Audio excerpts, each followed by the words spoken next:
Hey, what's up, Maddie? Flash, Allison. I'm not sure who is watching this. Let me start the timer. Okay, I need to hit record because I've been procrastinating. Um, and I need to pull up the DMs if I could find them in here. So just 1 second. I have my notes. Check Allison's messages and your messages. I'm just when I say you're, I'm referring to Maddie. Let's just go with that. Oh my God, so many messages.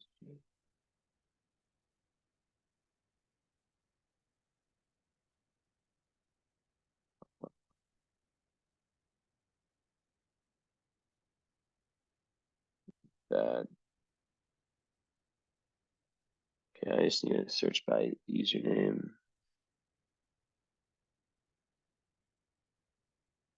I think it's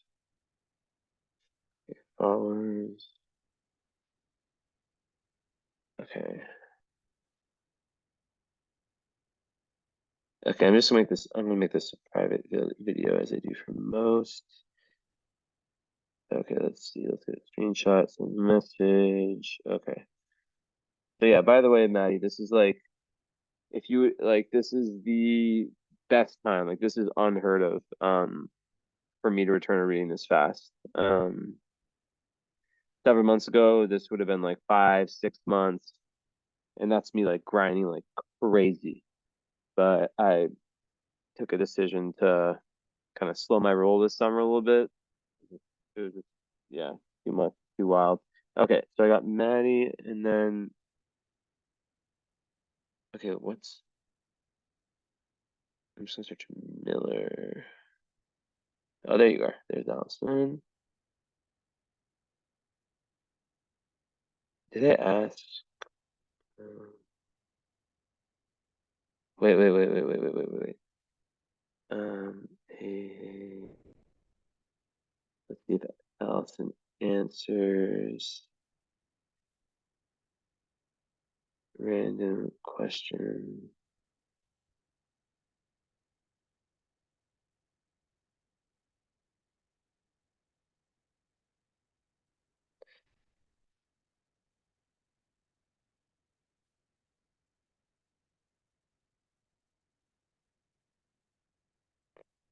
Okay, I'm asking for Doug's birth time. I just had this feeling. Okay.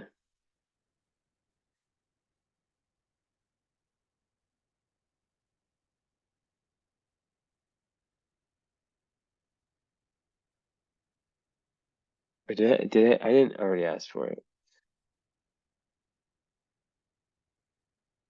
Did I? Hold on, let me search. I don't think I did.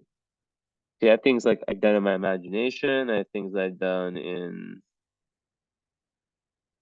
actual reality. Let's see. No, I did not ask. Okay, whatever. Um, oh yeah, she did see. Okay. So, June 8th, 1888. Okay, thank you. No idea on time.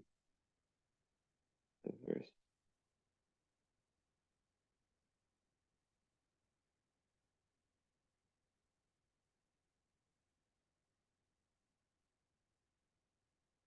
Okay, so June 8th. Okay, let's put that in there.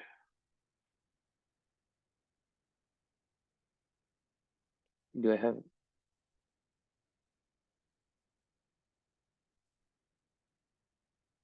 let's put 12 p.m. Greenwich.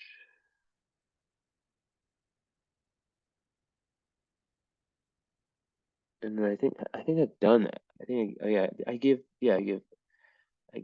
Allison kind of like a free wait, where is she?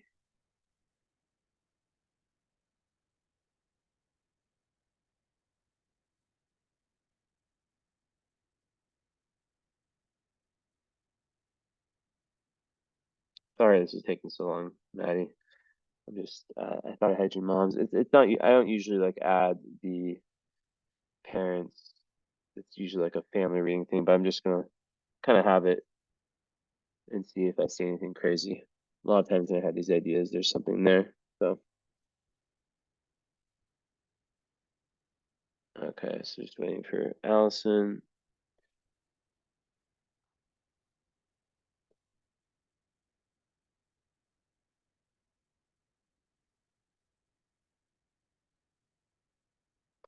But yeah, anyways, so just before we get started, um,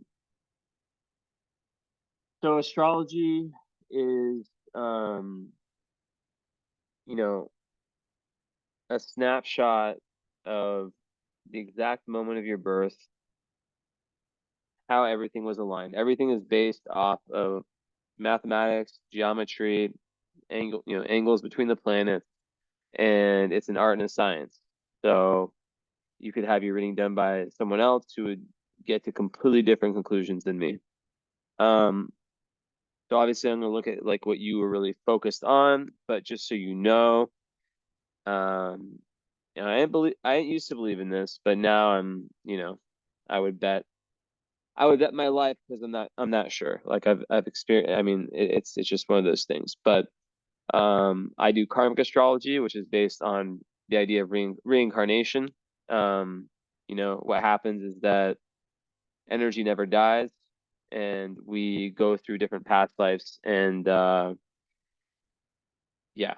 So a lot of my reading is based on the idea that as a soul, we're in this body in this lifetime with different circumstances, a certain personality, but there's different karmic lessons, and um, yeah, so it's like from each lifetime to the next, we're trying to improve and grow ourselves and get closer to God, not to get too deep.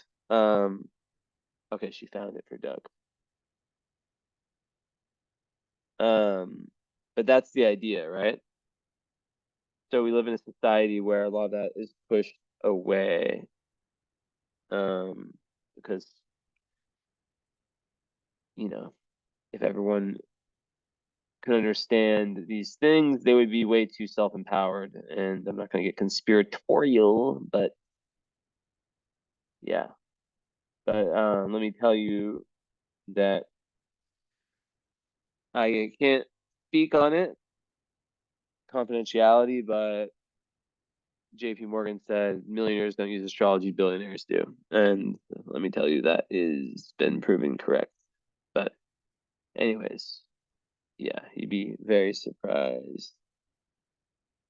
So anyways, where are you at? Let's pop it open. So I got Doug's. All right. So tricky chart. Tricky chart because there's so much fucking Libra. Okay. I just got mom's. Plug that into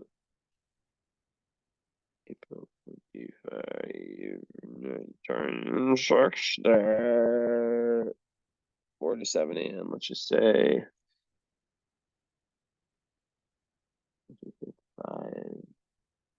5:30 a.m.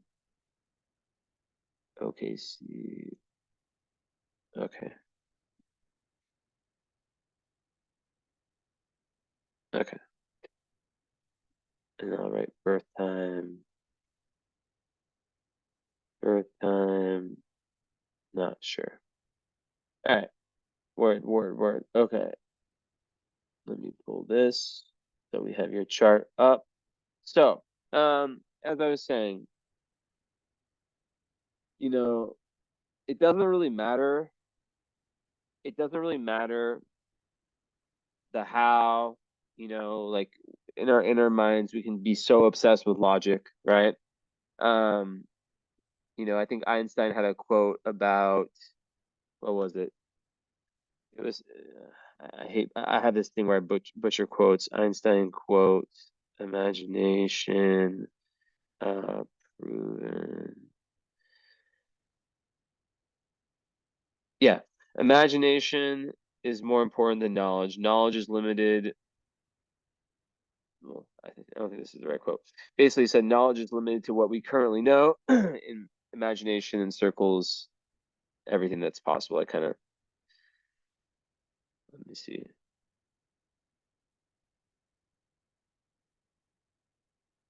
Yeah. So like, for example, astrology, a lot of people don't believe in it, but let's say that, I mean, I prove it like crazy, like I do readings with tons of people I've never met or seen a picture of, and they get freaked out. Like, how the fuck did you know all that stuff? Right. So this happens. In fact, I want to actually,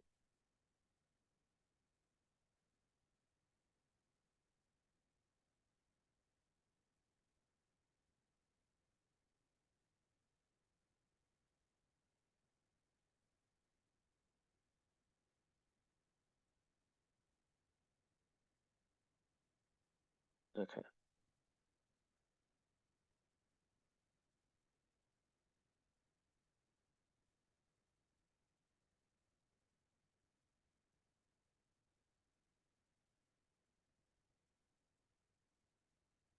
Sorry for my ADD.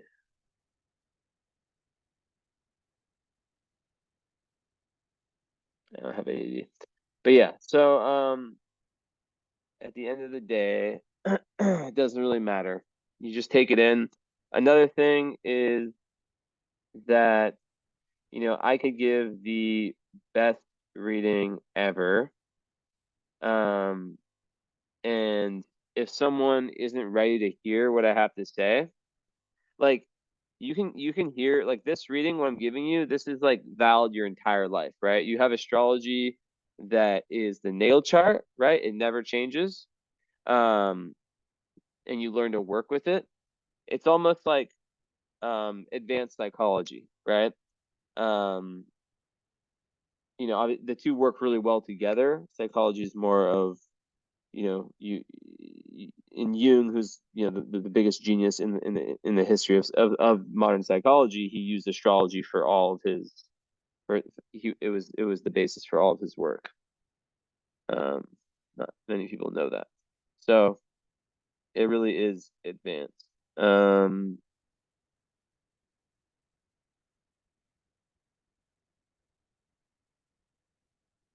So sorry, I'm just posting something. I know.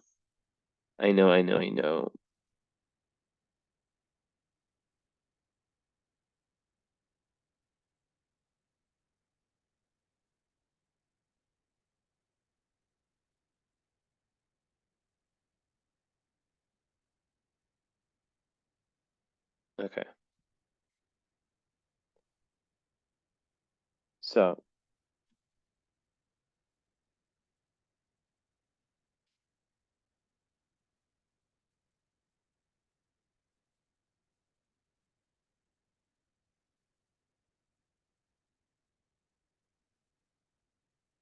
okay, yeah. So yeah, as I was saying, basically we don't.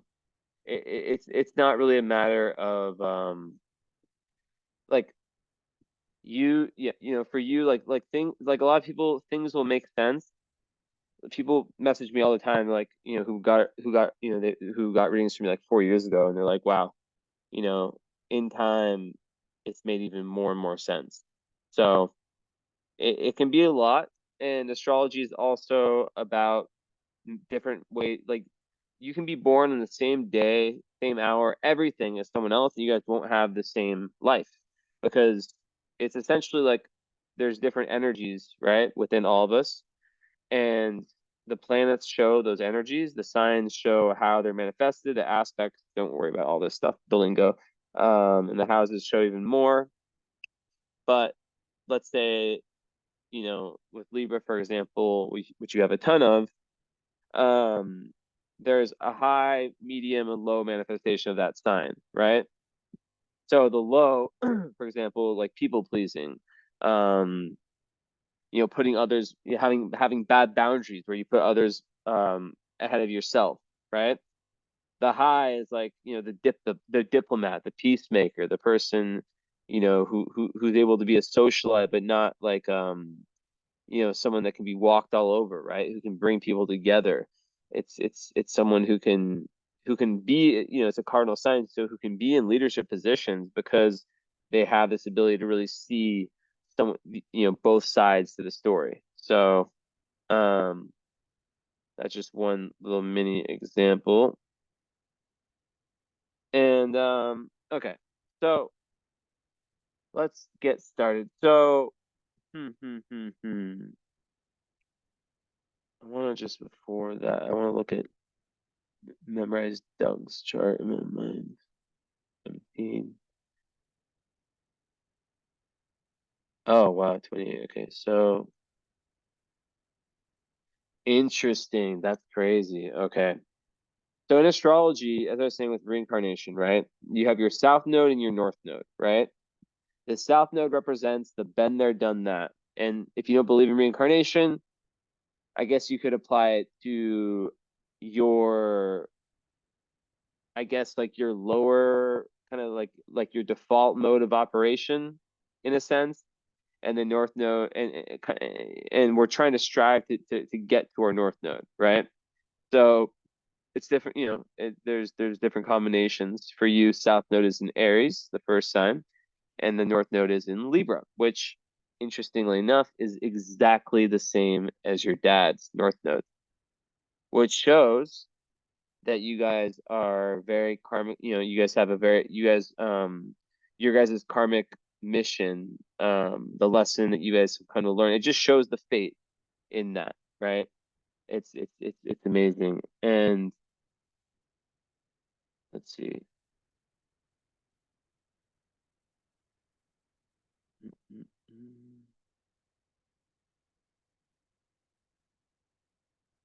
Yeah, and your mom, and Braden, you guys are like a Venusian crew, right? Venus is the planet that rules beauty, it rules all things nice, kind of like this very soothing feminine energy. And Libra and Taurus are the signs that are ruled by Venus, and you guys have an abundance of them just together. But okay, that's really interesting. You guys have the same nodes, and then 17, 21. Yeah, and his Jupiter was right on your sun and your ascendant, which essentially when that happens, that person, that it just gives an amazing relationship. Jupiter is a planet of optimism, so his Jupiter on your ascendant and your sun would have given you so much optimism, so much confidence, so much it's just such a beneficial thing to have in synastry between two people. So also lots of wisdom, lots, and especially since you guys are on the same nodal journey, there's a lot you can take from his life that um, is very, very in sync with what you're trying to learn. Now, let me open up what you sent me. I have that screenshotted.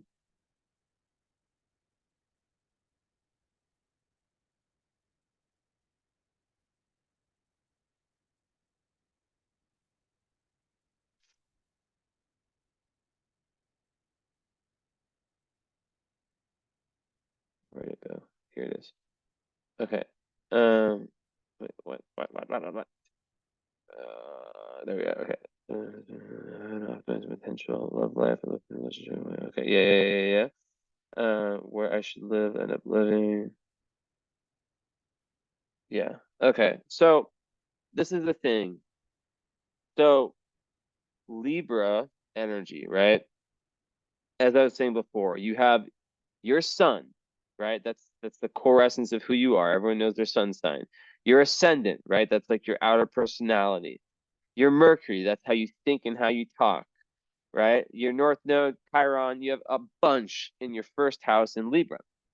So so basically, like with the North Node there in the first house, this creates an energy where a lot of, and let me see,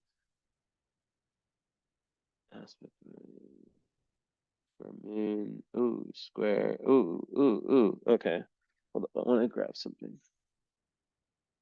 Oh fuck, where's, oh god damn it. So wow, okay, so where's the nodes? Uranus, Neptune. Interesting. So basically, it's a big first part of your life, right? Of what you're here to learn is the balance between Aries and Libra. Let me explain. So these are opposite signs, and Aries, it's very relational, right? So Aries is an energy which, hold on, I want to just and do a sound check. Test, test, test, test, test, test, test, test, test, test, test. Okay, cool. Yeah. So Aries is an energy, right, where especially when you have that much Libra, you do have to lean into your opposite sign Aries, right? Because Libra can be a little bit codependent. I'm not saying that's how you are. I'm just saying that's a potential, right? Um, and sometimes but then Aries is a sign that is very assertive, very fiery. Like I'm my way or the highway. The people who have like a ton of Aries, they just don't give a fuck, you know. And then people who have a lot of Libra, sometimes they can be very, very, um, they can have a lot of difficulty making decisions. They can be very indecisive. Um,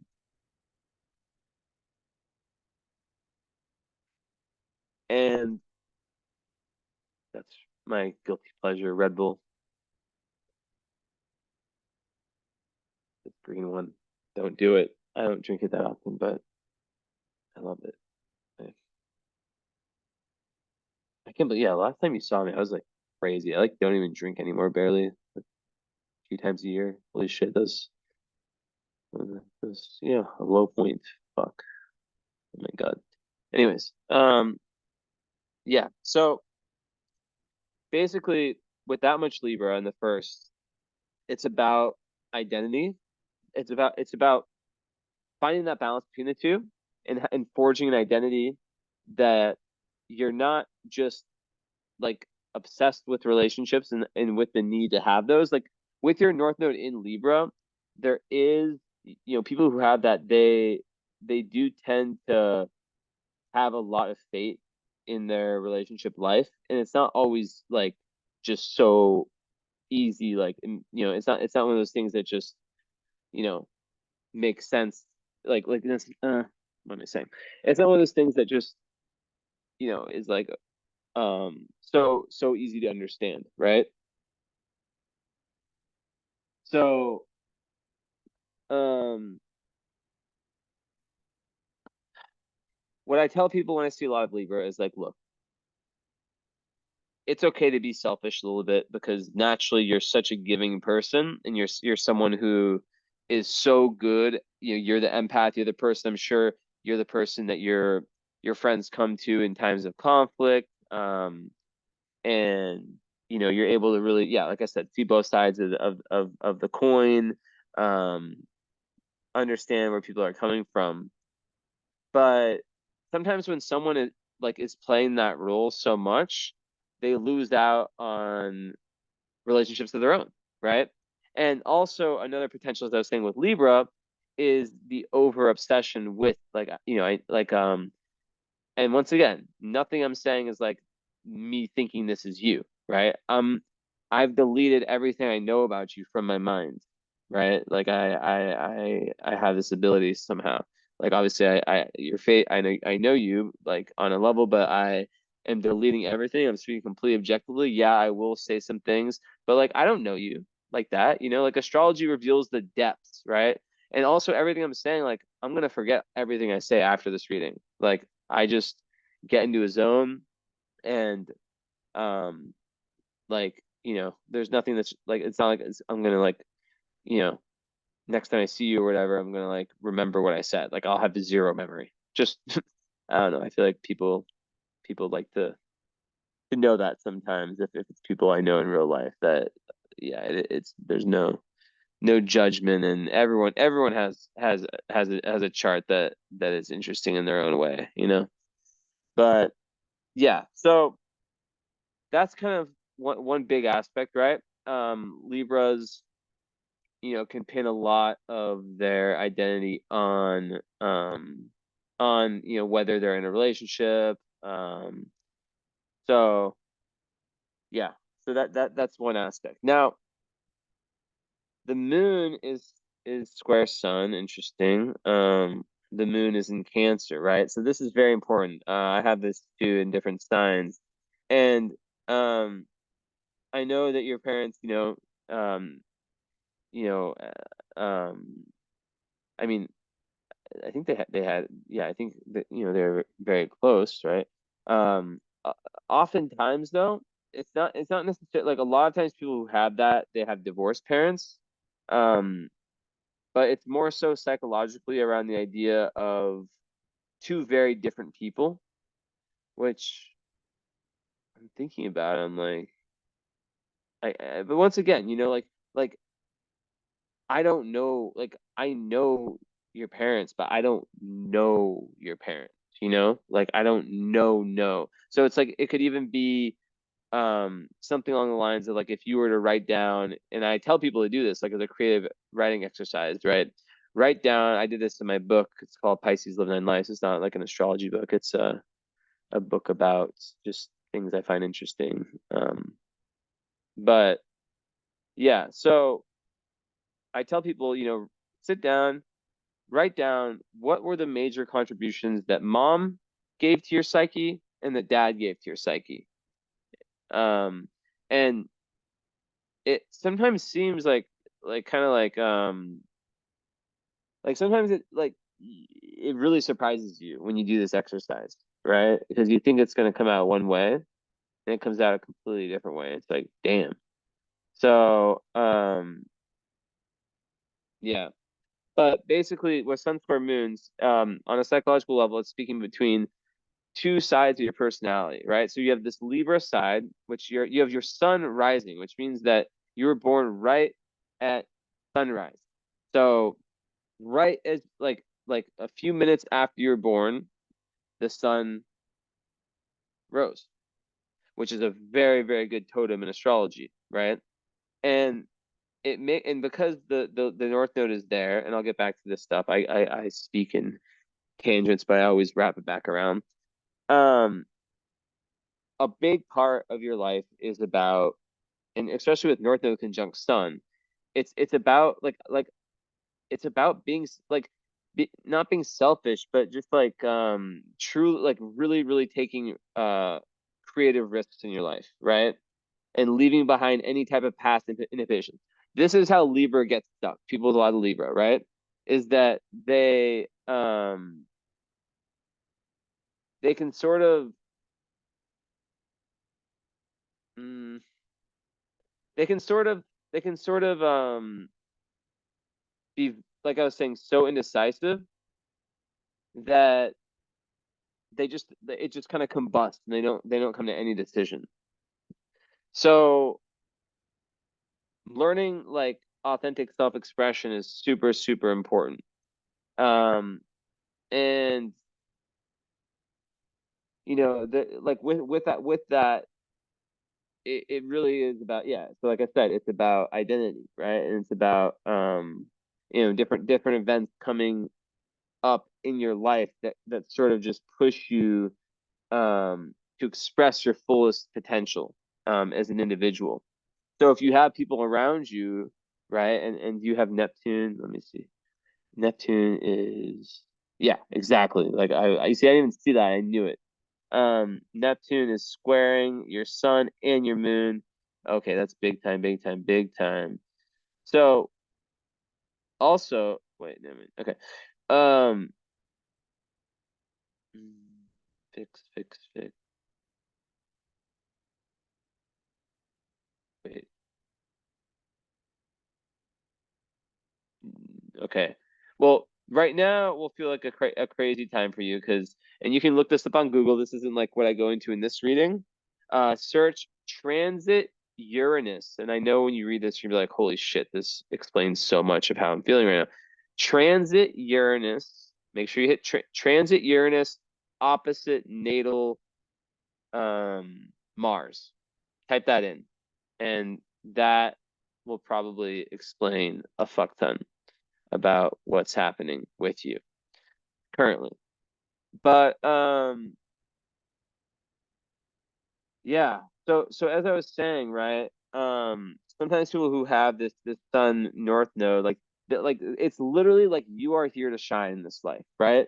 And because in a way that, and a lot of people with this, and this is what's difficult, right? Is that because your moon, right? So think of your moon as your emotional, like your moon sign is like what you need to be happy. Like I'm a Sag moon, right? For example. So I need to travel. I live in fucking Romania. I need to like get out of, I need change or I go fucking crazy. Um so yeah, so for a Cancer moon, and it is actually some, I don't use the word best or worst or anything like that in astrology, but one might say it's the best moon sign, right? In the sense that it's in its highest position in Cancer, and Cancer moon people are very good at meeting their own emotional needs, right? However, it does create a homebody, and someone who needs, who really is very connected to their family, which, would have made, the loss of your dad even more difficult, right? Sometimes Cancer moons can be a little bit stuck in the past. They can be, but they're very, very, and they're very emotional people, right? So, um, very introverted too. Like a Cancer moon, the need there is to have a very solid home base, to be able to kind of like, huddle up, and that goes with the square with your sun, right? The sun is like the masculine archetype within you. The moon is the feminine, right? So they're very different. Libra is very social. Um, and then so you'll have one side that's very, very social, very, very um into discussing lots of things with different people, and then another side that is way more, let's say, after a long time spent with friends or whatever, you'll need to retreat, and it's really important with a lot that you have in your chart to give yourself that space, right? um because the moon is not what other people see. It's just it's what people, when people get to know you better, they see your moon sign, right? So that is very key, right? Is that when people get to know you on a deeper level, it the cancer moon shows up, right? So I just wanted to put that out there. Um so that could also speak to some of the difficulty with um this sun rising, because it's such a powerful placement, right? Sun rising people, like I said, with the North Node, which is like the positive karma, to um you're here to really, really kind of move into your authentic self, your what I call authentic self-expression, right? Which is, the idea that society and different forms of conditioning push us into being certain ways and doing certain things. But for you, it's really about finding out what truly makes you happy, right? And it might not be what everyone else is saying you should do, right? So on top of that, yeah. So I just think that, like, with that sun where it is, um, the Cancer moon might feel, because like sun rising people, they just have like a very, like, it's very good for popularity, very good for, like, it gives this like very radiant personality, right? And able to really influence people around you. And a lot of times it's a stronger energy than you even realize, right? So yeah, so that could be kind of part of the holdup, right? Where it's like it's figuring out, exactly how that works best, right? Now, um, hmm,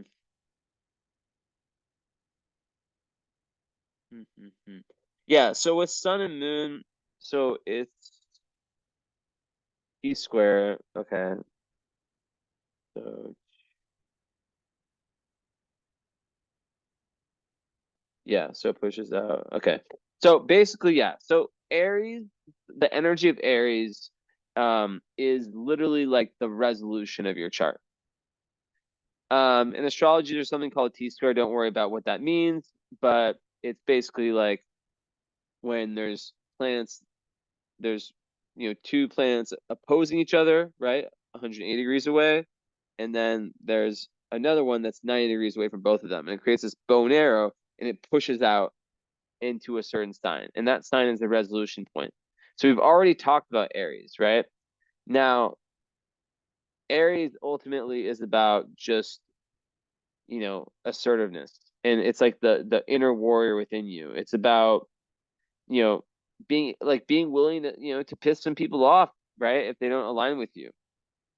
um so that's that can create lots of anxiety for someone who has a lot of Libra, right?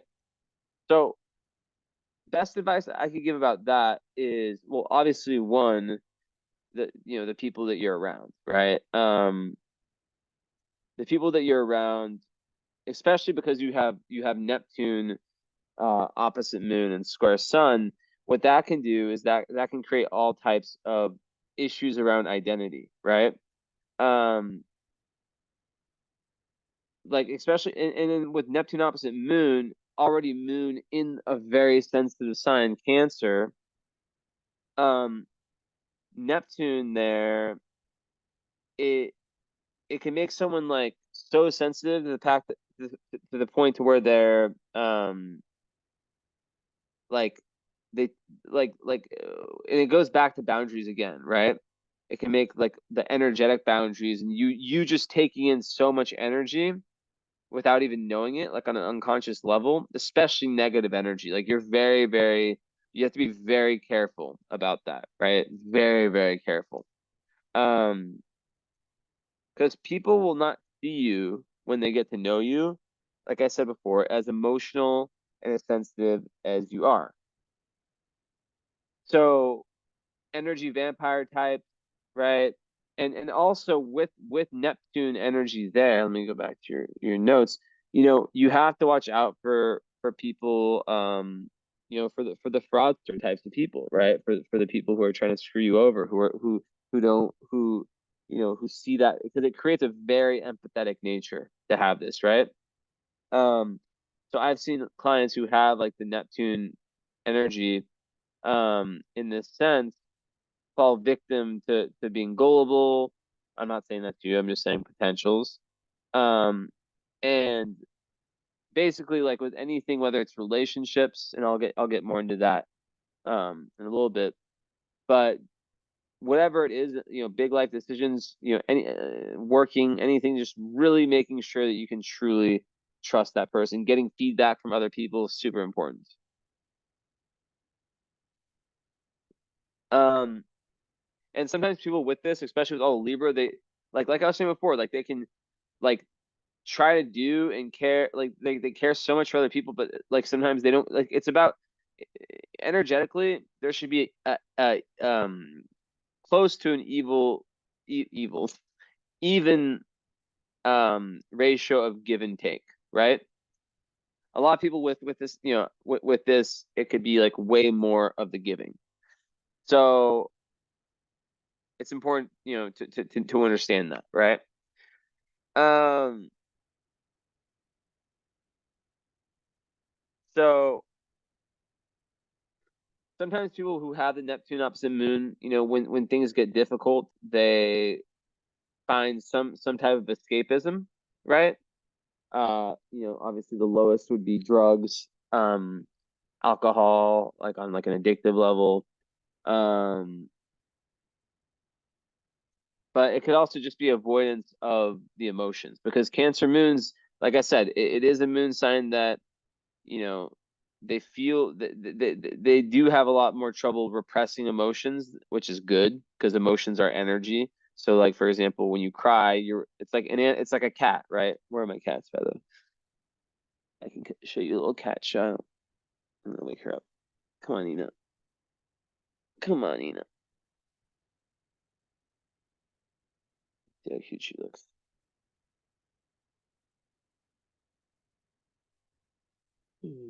She's a double Aries. Right now she's very tired, so she's not showing it, but she's a crazy cat. Okay, you can stay on my lap. Go back to sleep. Okay, where was I?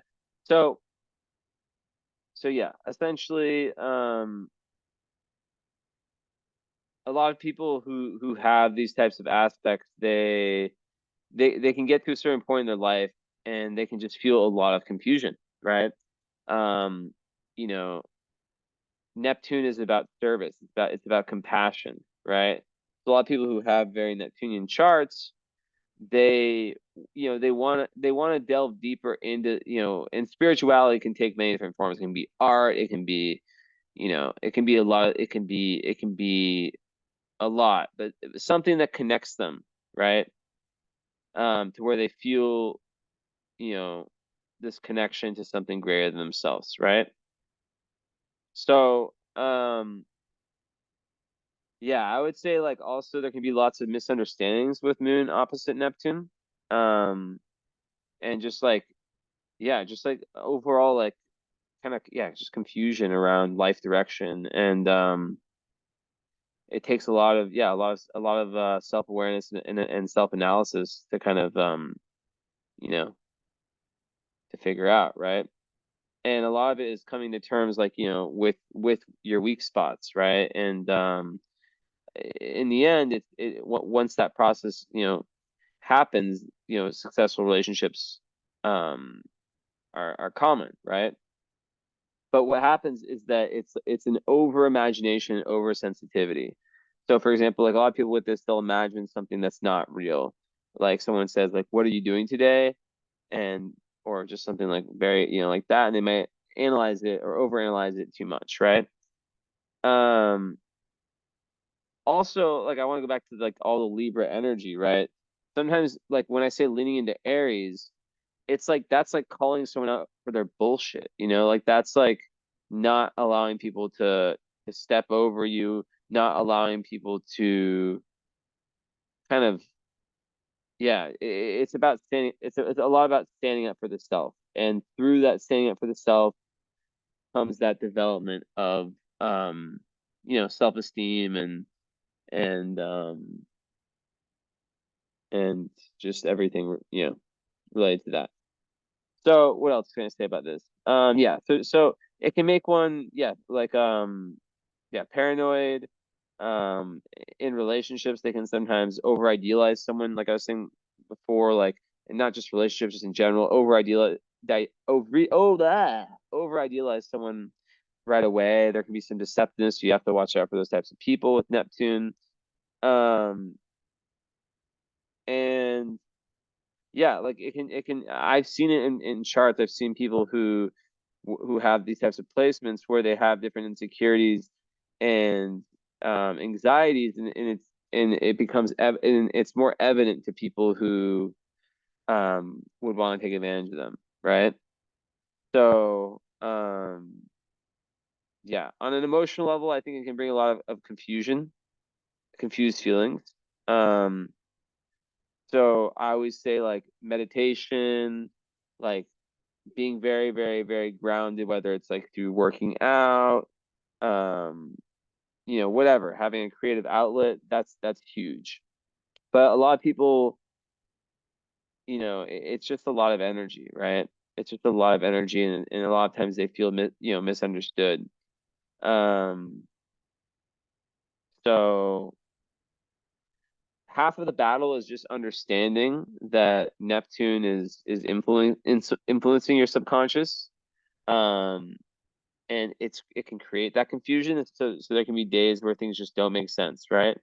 And these misunderstandings. So awareness is half the step, right? And it's like awareness where you can differentiate between fact and fiction, reality and illusion, intuition and imagination, right? So what I would say, like on a very basic level, is having like you can be very, very like very good at like the abstract high communication, and there could be other parts of your chart that go against it, but just being very, very precise with your communication, right? Like if you're unsure about what someone's thinking and feeling, just asking questions, reality checking in psychology, right? And it's a good thing, right? I mean, like like I said, it creates someone who's very, very compassionate. And all these hard aspects, they get better with age and the more you work on yourself. So then you have Moon square Uranus, right? And this one is very interesting because with Moon square Neptune, I mean, I would say that, with a Cancer moon, it wouldn't be as difficult. But Moon square Uranus, it can give this, like, so you have the moon in Cancer, which is, like I said, very grounded. It's not like wanting to rock the ship as much. It prefers, yeah, like the kind of home life and just this kind of grounded reality where you can kind of rely on different things and different people to kind of bring this satisfaction, right? So Uranus, now it is very interesting, and it does bring an exciting life, but yeah, it's just like a lot of people with that. It's just like this, yeah, this endless kind of compulsive like need for stimulation, right? Um, so sometimes in relationships it's gonna be difficult for people with this, um, because there can be like the grass is green on the other side type energy. Um, it can be like, and then also with Neptune, another thing is that it can create someone who potentially is perfectionist in what they expect of a partner, right? Um, yeah, and like yeah, and then like your Venus and your Mars are in Scorpio, so that's like a very intense love language. I have to say that you have Mars conjunct Pluto in Scorpio, so well, first of all, I want to say that's very good for money. I just want to put that out there. I also want to say that Venus is close enough to the North Node to where people with that tend to have very, very karmic love lives, in the sense that there's almost like this like spiritual start date that's meant to happen, right? Um, with certain people. Synchronicities is what Jung called them. So with that said, yeah, I think that that's another dynamic that I'm going to get into in a sec. But what I'll say now is that there is a lot of water energy in your love language, right? And that can be a bit confusing with relationships, right? Because people will see the Libra rising. They see it's like an egg. Your rising is your mass, your personality. It's Libra, right? It's an air sign. It's more out there, more social. The sun is like the white, right? So it's like the second layer. The moon, which is the most important in my opinion, is the yolk. Only people who get to know you really deeply see that. So this is probably the conflict here, right? Is that, and also from a past life perspective, so this is very, very important. Your south node, right? I'll show you what I'm talking about. So this is your south node, right? This is the part of the chart that has to do with relationships. So your south node on the descendant, it essentially says that there is a past life tendency to rely too much on relationships. So in this life, my guesstimate is that you're not meant to worry about that. And I know it's tough, right? I know society says this, society says that, but that's part of your journey too, with the Uranus energy. Uranus is about the following. It's about not giving a fuck. It's about society tells me to be like this, society tells me to be like that, blah, blah, blah, blah, blah. I don't care. All I care about is my authentic self-expression, getting to know myself. Because like this is the thing about love, about relationships, right? And I have so many people who can back me up on this, my own experience, so many, right? And I can even speak personally, right? When I was, I guess you could say, at a point in my life where I'm not gonna say I was trying to be someone I was not, but um, let's say like in relationships, I didn't show my true colors as much, right? Maybe there was some type of fear there, right? Maybe there's some fear about being judged or about not being good enough or something like that. But then something flipped and it became way more like I don't give a fuck. Like I like I act like a child, I am a child. Um I'm not a child, but you know what I mean. Like I wouldn't want to, like to me the idea of being even friends with someone where you can't just be your authentic self all the time is weird, right? So that's the Uranian process. And there's just a lot of intensity in your love language. And that's not bad. That's not bad. It's just like you can't, and we'll get into it in a sec, but like you can't expect like people who have this like Scorpio, which is like this very deep energy, right?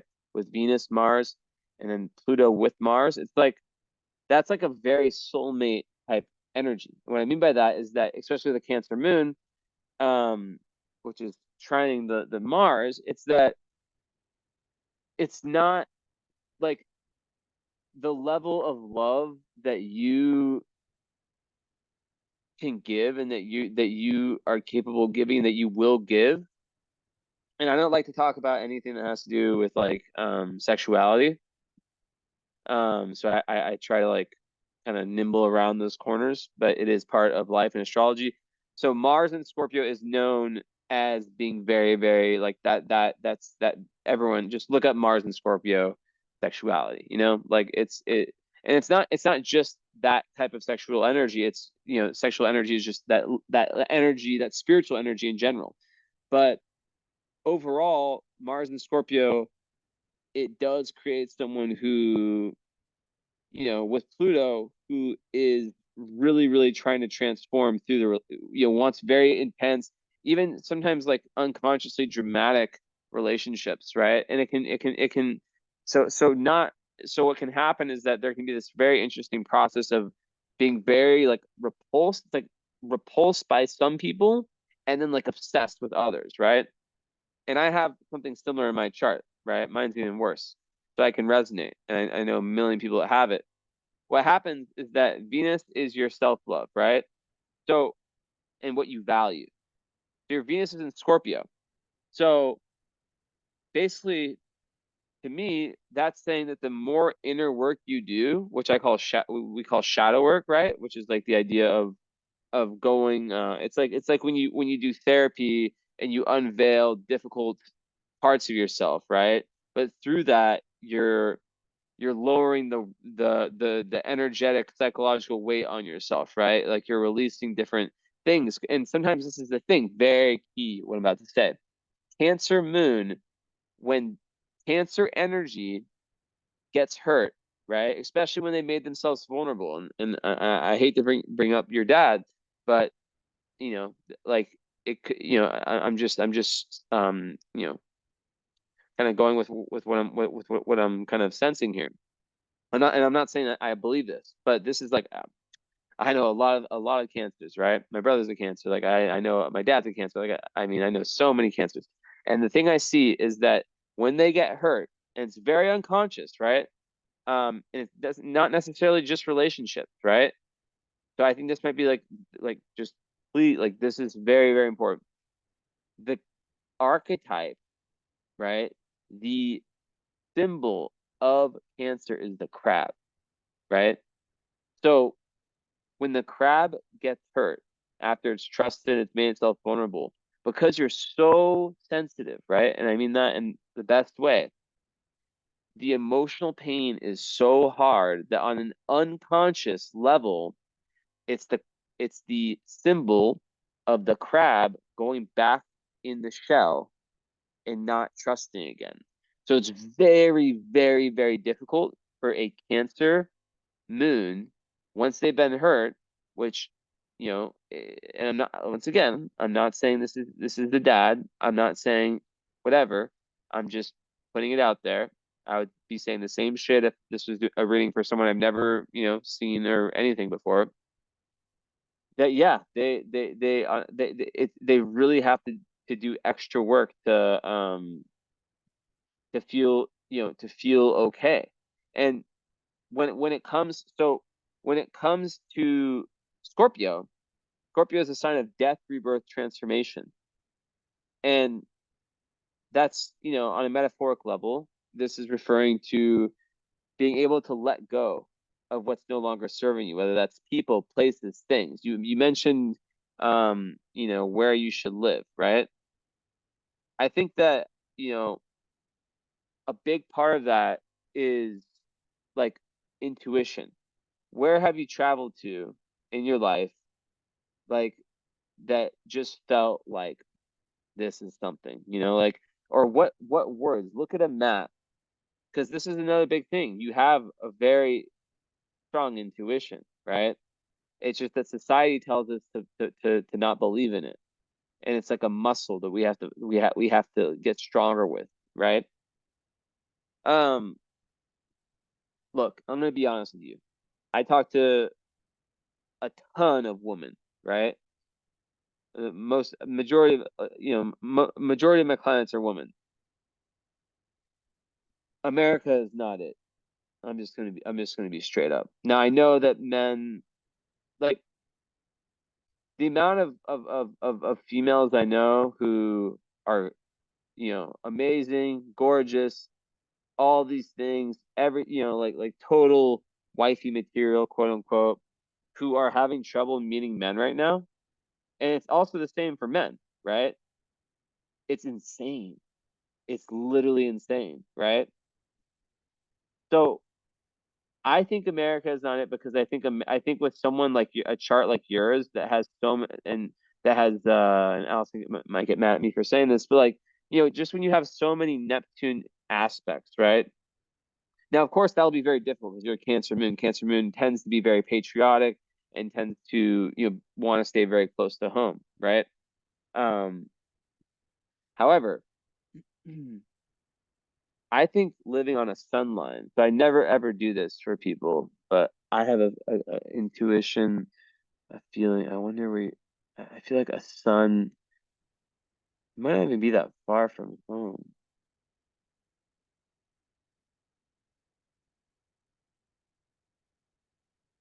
I'm gonna give you three places.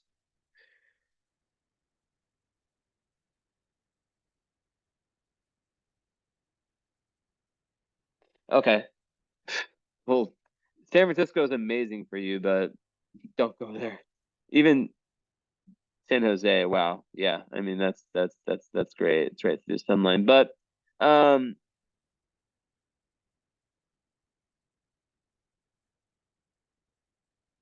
Denver, I mean, I think Denver sucks, to be honest, but that'd be a good place for you. Just based on the energy, but I don't know if you'd like it. But yeah, I mean, this line is really good, but it's yeah, I don't know, Bay Area. But I think, like, just in terms of the best continent in the world, um, in my opinion,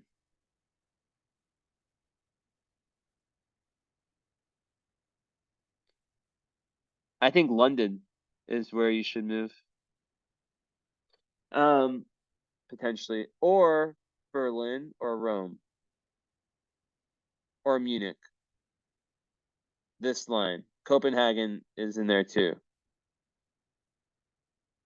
Um, this is a whole different reading I do, by the way.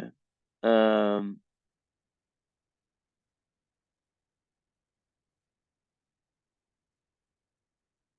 Yeah, this line right here is like amazing for career. Um, right through Rome. So you see it goes through these areas here. Um, the energy here is amazing. And it's close to Oslo too, capital of Norway, Norvegia. But yeah, I like London because it has a crossing line. Even like, yeah, the UK, like, yeah, even like yeah, it's so close to London. And the line is Uranus ascendant, which is really, really good because I mean it's not perfect, but like it definitely helps you with your individualization. But I think that Jupiter line that went through like more of the center of the continent, that's a way better one.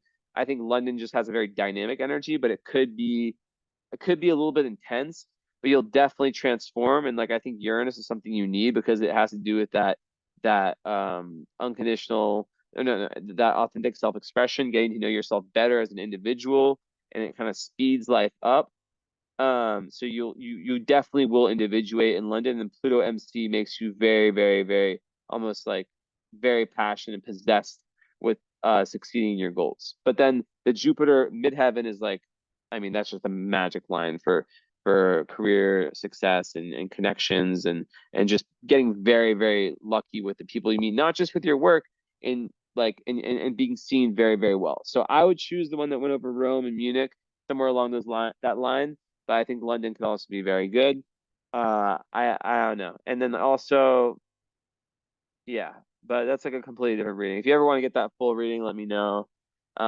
It goes a lot deeper, but those are just, a few things that stood out. So, 444. Damn. Turn this off a little bit. So, hold up.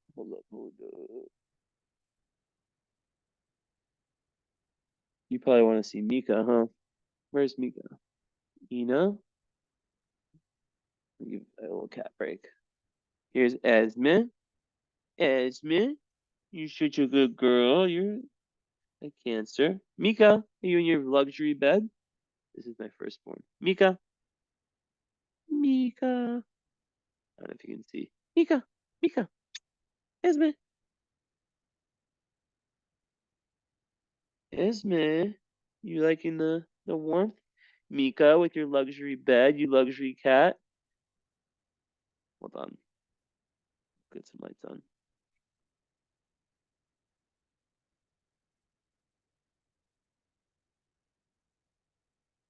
I know you love animals, so let's see. Look cute. Ina, the baby.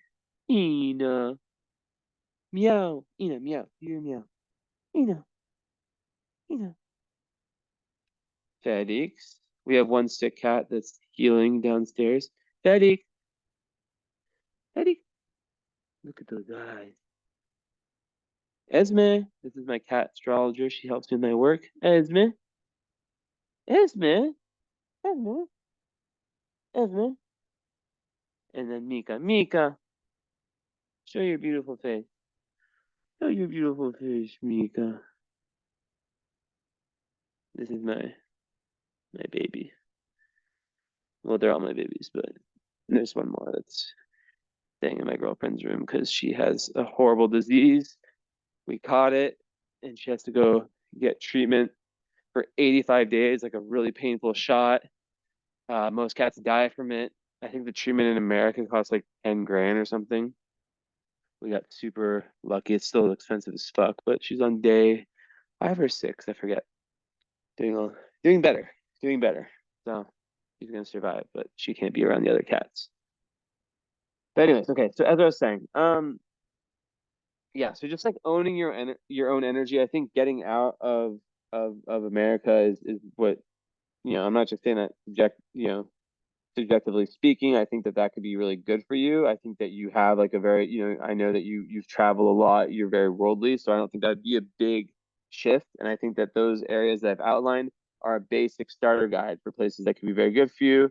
Um, of course, you have, yeah, to figure out the details, work, all that stuff. But yeah, let me know if you want to get like a full cartography reading at some point too, because you have the follow up. So a lot of people will add like a lot of people add the current astrology reading, which is like understand the now. So they have like the follow-up, which you already have, hour where we talk about all this, and then they add the current astrology. So you can let me know if you feel like doing that, but some people add the astrocartography. But anyways, okay.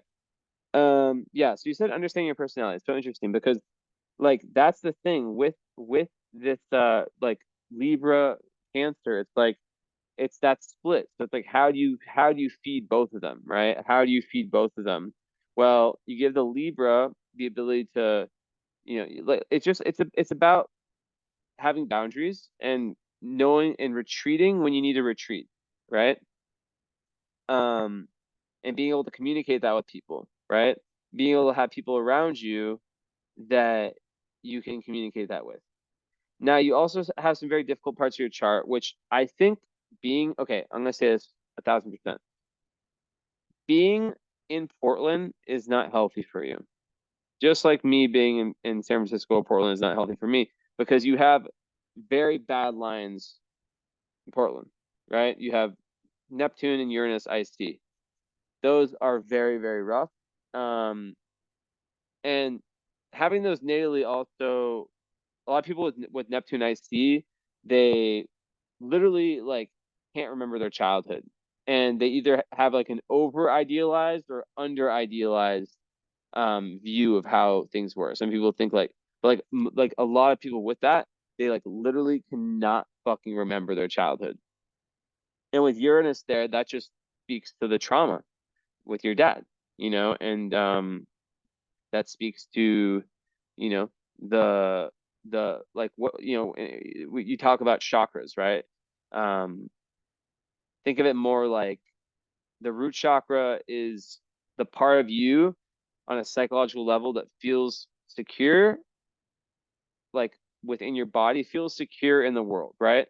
So you are such a sensitive person that you might not notice how much, for example, a fire siren, like a police, like how, like literally, like when I live in like where I live, right? It's a very, very relaxed place, right? And like the fire sirens, like I was talking to was my friend from London or America? What I was talking to her on the phone like maybe 2 years ago or a year and a half ago, and she was like, "What's that in the back?" It was my British friend. No, fuck, no, I can't remember who. But like basically, it was, yeah, no, someone in America for sure, because like the sound of the ambulance, like she described it as cute because like it's so like stressful, like the sounds in America. And I think for love, I just think it's such a dense, like the energy there is so dense, and I think there's so much toxicity and so much like negativity that I think it's more difficult to find love in those types of places. So I don't know. I think you're like but I don't know. I would have to do a full astrocartography reading. I didn't look at places like, Central America. I didn't look at anything in Asia. Like I don't know. Maybe Bali is amazing for you. Maybe Costa Rica. Like I don't fucking know. I would have to really dig into that, right? But yeah. So like I see Uranus, like a lot of people with that, they like because they have to go through so many changes early on in life, um, they can become, and that's what I was saying before, like there can be this like constant need to change location, change where you live, change, right? Here's my cat astrologer. She actually helps me. Esme, look at the chart and tell me what to look at. I swear this actually works. Look at the. Well, I didn't see what you looked at. Please help, Esme. Ooh, you looked at interesting, Esme. The vertex? You never looked at that one before. Try again. She looked at it twice in a row. You saw that. I don't know if you can tell. She looked at the. I'll show you. Esme. Good job, Esme. She looked at this twice in a row, which is very interesting. Huh. Oh shit, I see why now. I swear my cat is magic. Um, so what she's saying, right, is that she is correlating. Do I want to go here? Or do I want to finish what I was saying first? You just said what, Esme? Finish what I'm saying? Or talk about what you said? Which one? Meow if you want me to talk about what you said. Meow if you want me to finish what I was gonna say. Okay, she meowed for finish what I was gonna say. Okay, so yeah, so with icy Uranus, like it's just best to like not live in Portland or even Seattle. Like I mean, like it's not like it's gonna be horrible there, but it's better to get away from those lines. That's just the truth, right? Like when I go back to my I have like Pluto right here, and when I go back to San Francisco, like it's just within a few weeks where I just feel that intense stress. So yeah, and it just makes it really really hard to be grounded and to feel like at home. But there could be like okay. So um, with that said though, and it's kind of a nice segue into what I was going to say next is that because you've had to endure these changes, these forced changes in your upbringing, you're and I'm not positive about this, but you're most likely not bad. You're most likely like able to go with the flow, and that is what Venus and Scorpio is about, and what Esmond is talking about with your vertex in the 8th house, is that your metaphoric doorway to higher awareness is through um letting go, right? It's through allowing like first of all deepening yourself spiritually, right? um that's massive. And also I'm just gonna say it, a lot of people um who have charts like this, they are like like Mars and Scorpio and Venus, like with Pluto, that's like the master researcher. That's someone who like they just need that, like when their self-esteem is in line, like when they become into something, they can just go crazy, right? It's very, very good for intelligence. It's very, very good for just being able to just have that energy, like you have it or you don't, right? Where you can just go like 1,000% in on something you're interested in. With the same time, and I'll get back to what I was saying about love, but um, Venus, right, which is your love language, is also what you need to value in yourself to be able to value in other people. In Scorpio, that's about being able to have a spiritual relationship with yourself. That doesn't mean following there's a lot of bullshit spirituality that exists, right? But not just spiritual, having like a deep relationship with yourself, where you're going in, you're looking, you're making the unconscious conscious, and a lot of that then has this synchronistic effect with that moon in Cancer. If perhaps there is something unconscious here where you're as messed up, where there's some level of there's some level of fear of getting close um because of the pain of your father or something like that. So there's layers, and it's very because of the Neptune and the Uranus there. Like I said, it could be very difficult to remember the childhood, and to have like a true um objective, real synopsis of what it was like, right? So, hmm.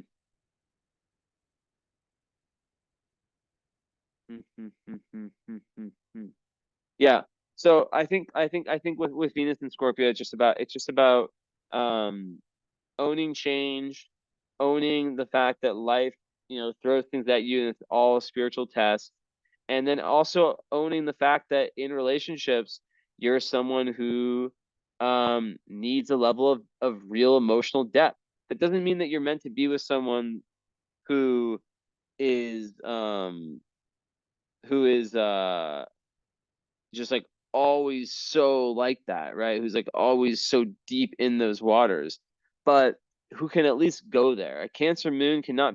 So like having someone, the water signs are Pisces, Scorpio, Cancer. Now it's like compatibility astrology is not like that, right? It's not like anything can work. It's not like, oh, I'm a Scorpio, I can work well with Pisces, you know? No, I mean, on some level, okay, but there's so many factors. It's super complex, right? Insanely complex, the compatibility astrology. But the point is this, is that describing the overall character would be, they need to be able to go deep. Now with Pluto and Mars, right? Like I was saying before, people when they don't value themselves, well, actually that's more Venus and Mars.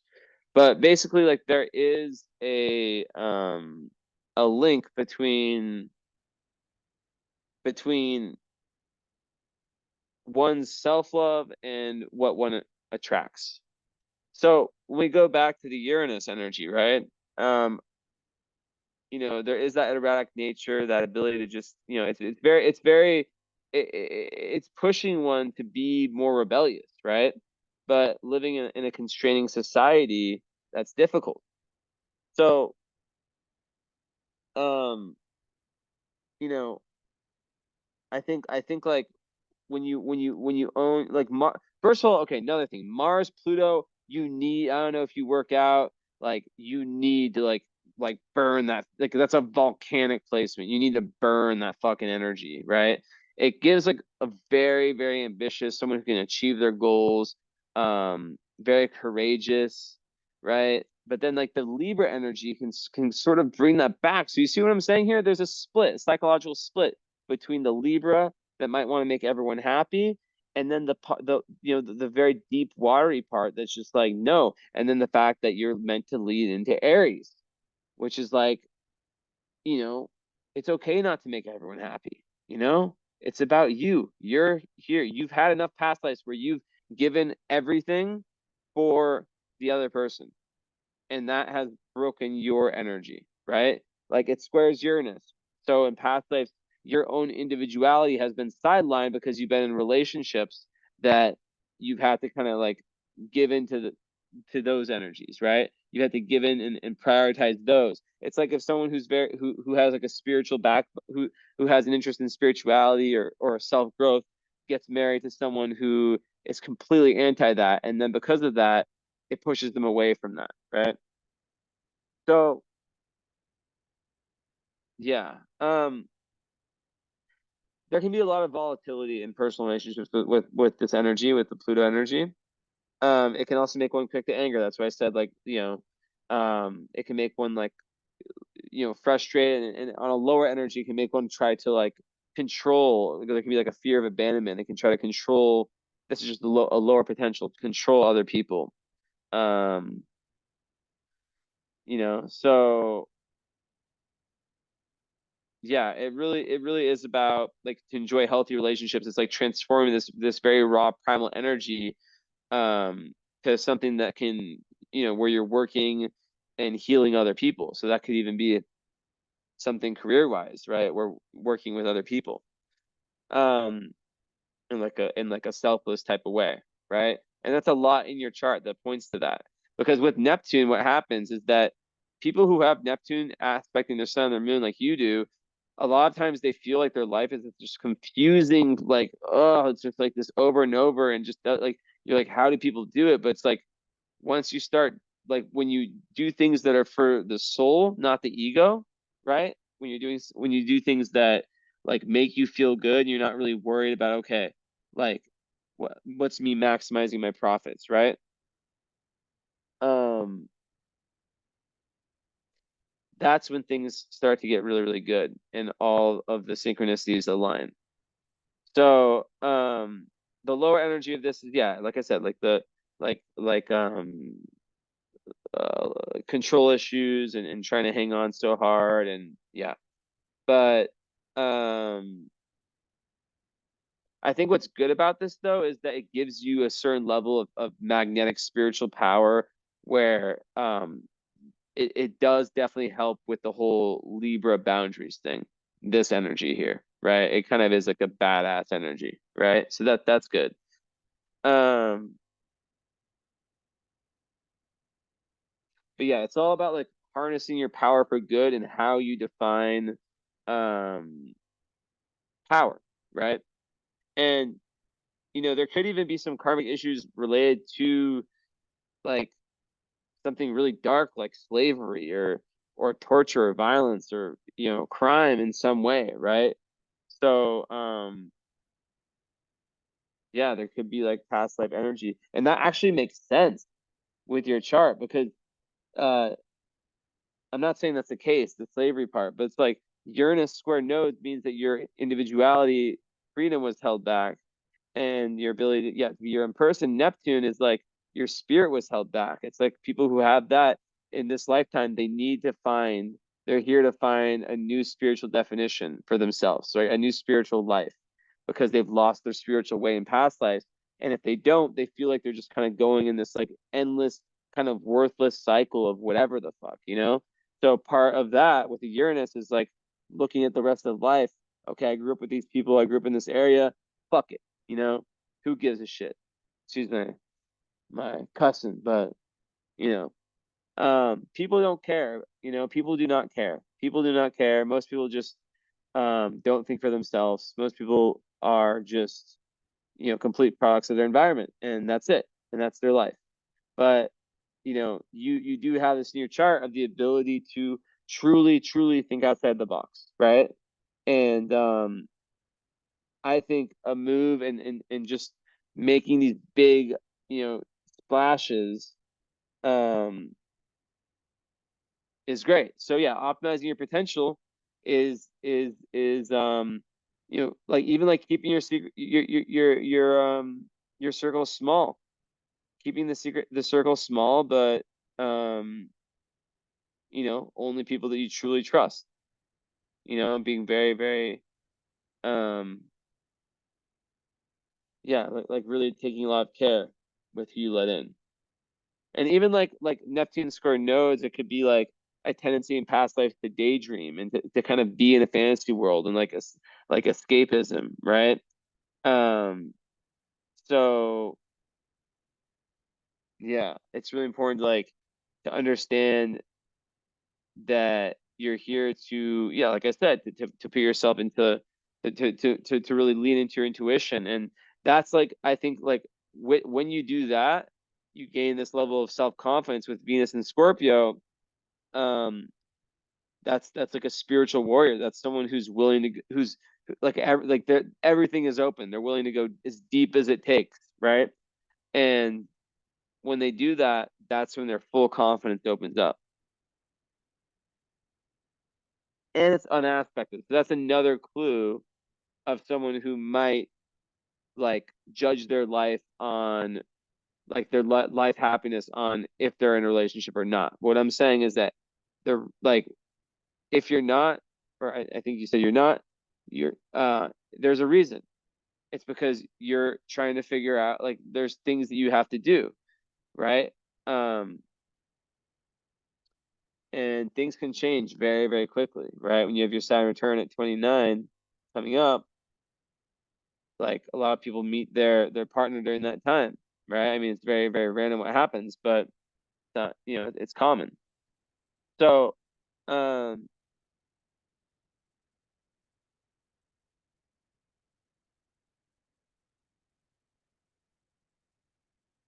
mm, yeah. So another thing with Moon Uranus is like it can just it can make emotions like go back and forth really really quickly.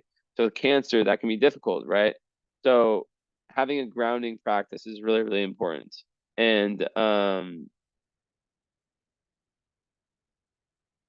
yeah, like also being able to like balance intellect and emotion and not be like completely emotionally led and not just jump into things, right?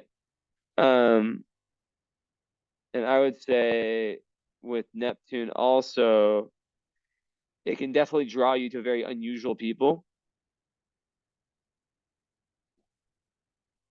And yeah, I mean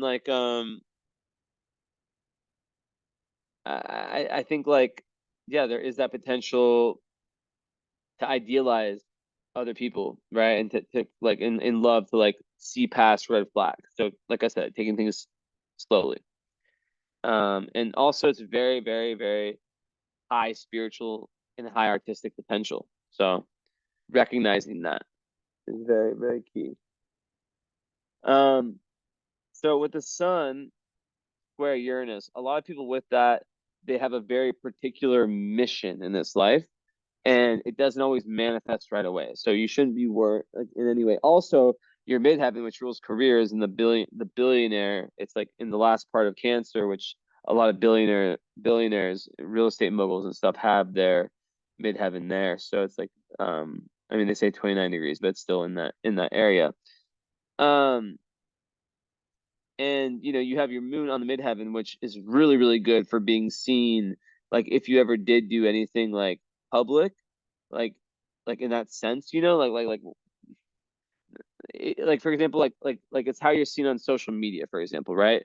So people who have moon conjunct midheaven, they're seen very, especially in Cancer, they're like people like let's say you're doing like some type of thing on Instagram, right? Or like online. People look at you who don't even know you and they trust you. It's Cancer. They look at you and they feel like you're like almost like familiar to them. Like they can like you're like part of their family in a sense. So yeah. Um, yeah, there is a lot of impulsiveness that comes from Sun Square Uranus. But like there's that determination to be a unique individual, right? Um, Lots of leadership potential too, but you have to take risks to get there. So I would say with Uranus, and then with Neptune square Sun, that is, like I see that all the time with people who, yeah, like there's a lot of times there is confusion around. There can be self-esteem issues. Um, like I said, overwhelmed by the suffering of other people in the world. They feel so you live in a city that's very stressful. You're picking up on that energy on an unconscious level more than the next person, way more, right? And then that affects your energy, right? Your energy field, your like everything in you, right? Your immune system, right? Everything. So just being in the right environment, being around the right people, and then being able to say no, massive for your highest potential. Um, and also Sun Square Uranus, Neptune, it's so close, it's 0.03. A lot of people with that, they self-sabotage. And because they can be unsure of themselves, um, they can sometimes block themselves from great opportunities unconsciously. So, yeah. So yeah, but yeah, Uranus,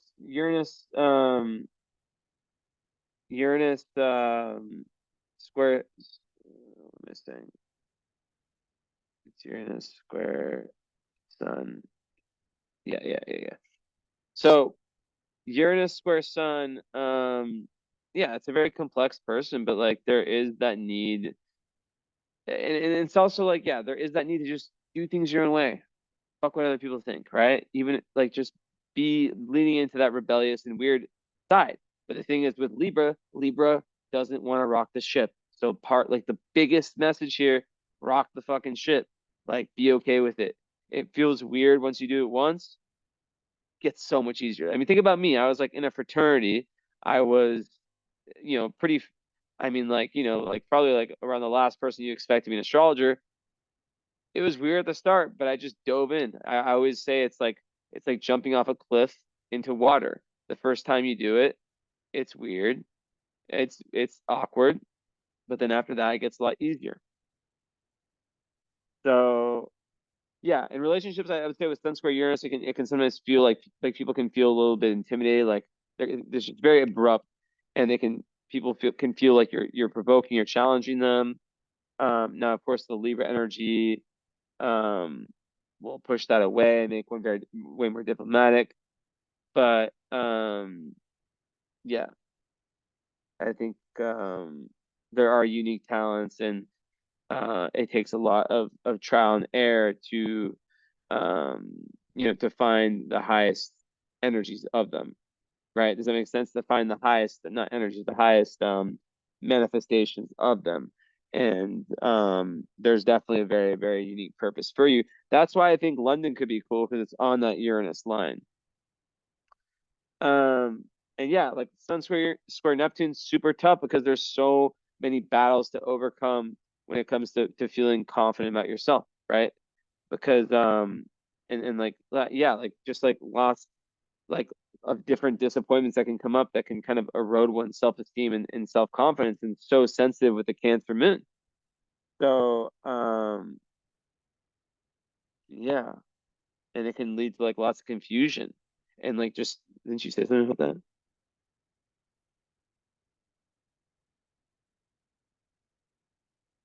Yeah, understanding my personality exactly. It's like so like by being like one of the biggest life hacks from like the Nep with Neptune is by being of service in some type of way, right? That's how you understand yourself better, right? It's just like this. It's just this widely known thing, right? And I've proven it with a million people. Um, but yeah, a lot of people with this, they have to like, yeah, really, they feel like they're fighting like an uphill battle, um, and then yeah, they feel like they're being deceived, or people are trying to deceive them. Um, so yeah, but at the end of the day, people with like charts like theirs, they do want to stand up for something that they believe in, right? They want to, they have high aspirations, high spiritual aspirations, and they want to, yeah, they want to stand up, and they want to really really, and it's like through finding those causes and whatnot that you remove that self doubt, right? So um also, I would say like you have to take extra care around like any kind of like medication, drugs, alcohol, um, poison, anything like that, gases, like anything, right? And um, it's very critical to your physical health to remove any kind of self-doubt, right? It's all psychosomatic, right? So even like infections, contamination, there can be like misdiagnosis, just random medical things that can come up. So yeah. Now, one of the best things I tell people with Neptune, this sounds weird, just try it. Trust me, it works. Film yourself. No one, don't show anyone. No one has to see it. Like, I make videos on my Instagram, and a lot of times, I just film and I don't post. I mean, not so often, but like it happens, right? Like when I start filming, I'm not like saying like, oh, like I mean sometimes I am, but a lot of times I'm not like, oh, I'm making an Instagram video. Like I'm just filming for myself, and then maybe like after a few minutes I'll be like, okay, this one's good, or maybe like 30 seconds. But Neptune rules cameras, so if you film yourself, um, that can be a game changer, and you don't have to show anyone. You can just talk about your emotions, and yeah, it's great. It literally changes a lot.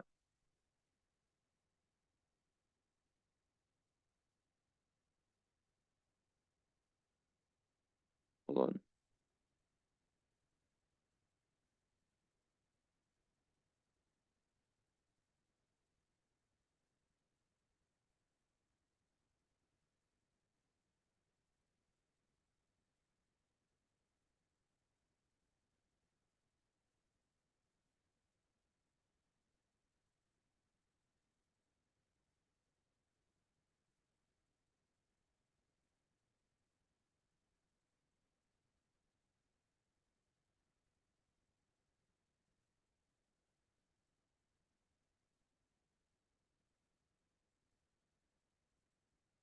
Sorry.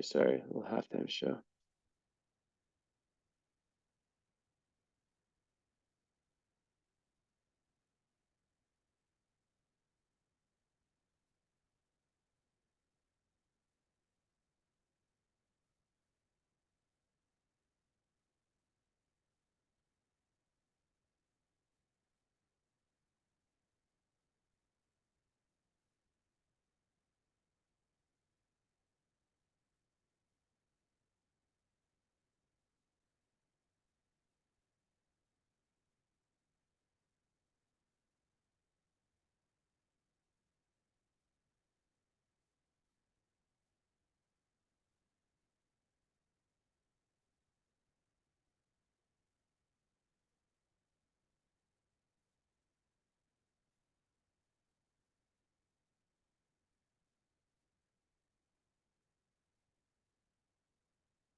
Ich, ich.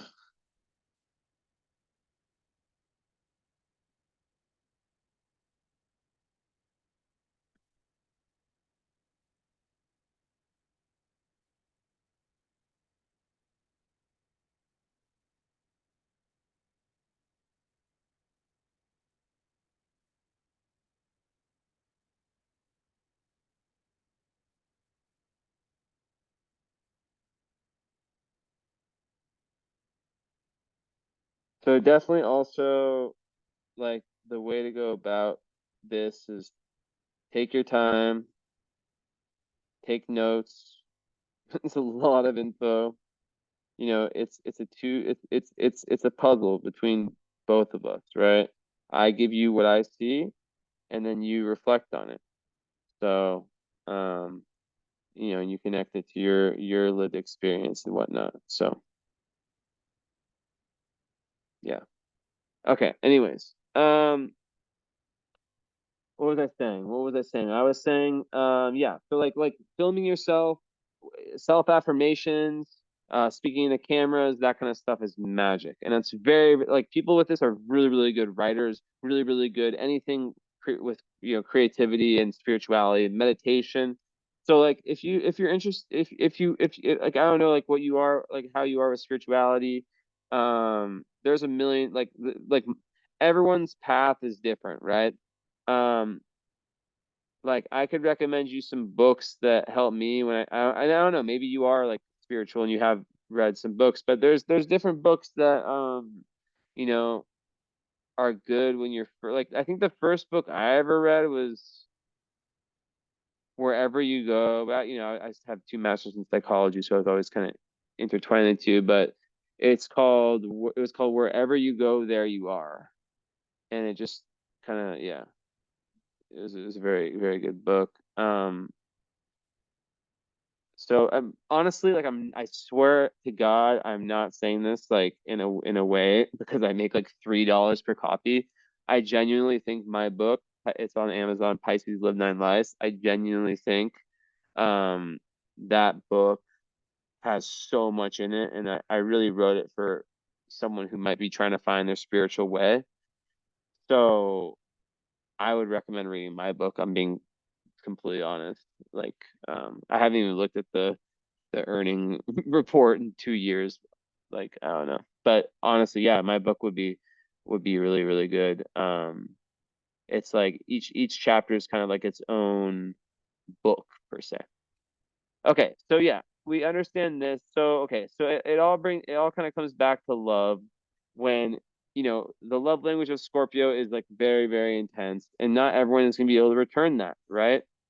So at the end of the day, Libra is all about loving, but it's about having boundaries, right? So it's like the more boundaries you can have with love, the more, respect. And where was your, yeah, like the more respect, like if like people who don't have boundaries, right, they don't get respected. Um, my intuition thinks that a lot of it has to do with America. I just think America is just like very difficult right now for relationships. Although, like, yeah, I don't know. Especially if you're aren't you in Seattle? Because Seattle would be very close to that really rough line. It's on the same longitude. But yeah, like the personality, like I'm saying, like it's like the two sides. Like, okay, do this. A little more homework for you. Search on Google. Let me see if I can find something. Very nice shot. Okay. Let me see. Square with Cancer and Libra. Let's see if something comes up. Okay.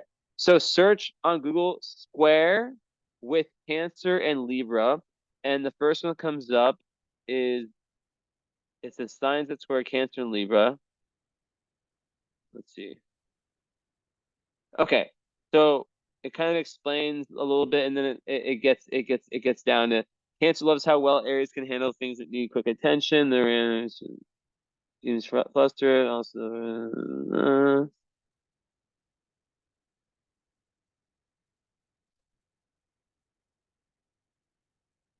yeah. So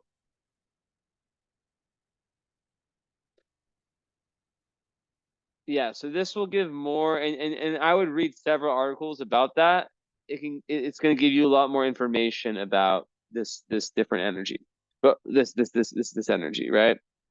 Um, so yeah, career guidance. Look, your moon is on, and okay, let's go back, and I still have to get to what Esme said. But what Esme said totally relates to your love life, because the more inner work you do, oh my God, Curry, the more inner work you do, Vertex in Taurus, also Vertex in Taurus, it's like, eighth house, it's like, it's about grounding yourself in your body, in the present moment, right? Like I said, Cancer moons can be closed off. They can be very past oriented sometimes. So it's about like really truly like being in the present and doing like something like yoga. Hiking is very, very powerful for you, right? Now this is another thing, you lack fire in your chart. Now you do have Mars in Scorpio conjunct Pluto, which isn't fire, but it's very fiery. But you have your South Node fire. Okay, so that actually kind of takes that away, because a lot of people with that, I see that as like they've almost conquered that fire energy in past lives. But like what I'll say, and you can take it for whatever you want. People with that, they tend to have difficulty with self-starting, but I just can't see that being the case with a lot of these placements. So yeah, and of course like sun rising too. So yeah, so the more you go into like this, like understanding your inner psychology, like like peeling the layers, that has a direct effect on your love life. Okay, so yeah, like I said, ideal mate is someone that can that feels like a metaphoric home, that you can say all your deepest secrets around, that you don't have to edit yourself around, that they want that depth, right? But like what can happen with Mars Pluto is that they can come on really strong. That's why there's that major importance to have that the physical aspect, right, in your life, um down to a T, right? Even have your North Node with your ascendant.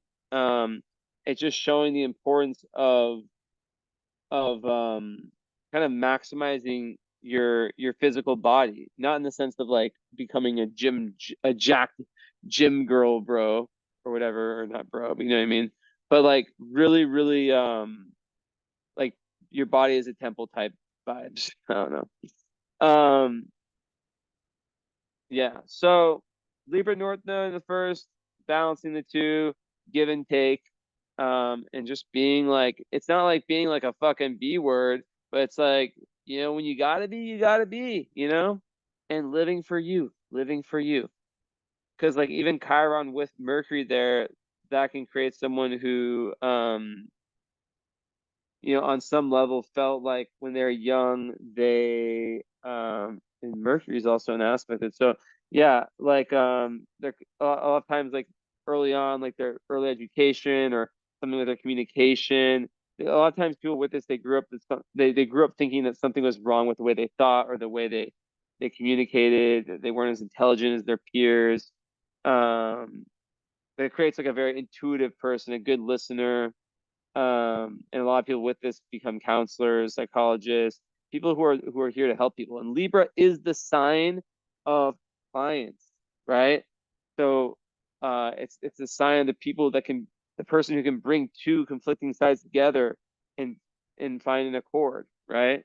So you know like like I don't know. And then this is the big thing with career, like your career is in Cancer. Your moon is in Cancer. Midheaven, which represents your career, is in Cancer, ruled by the moon right there.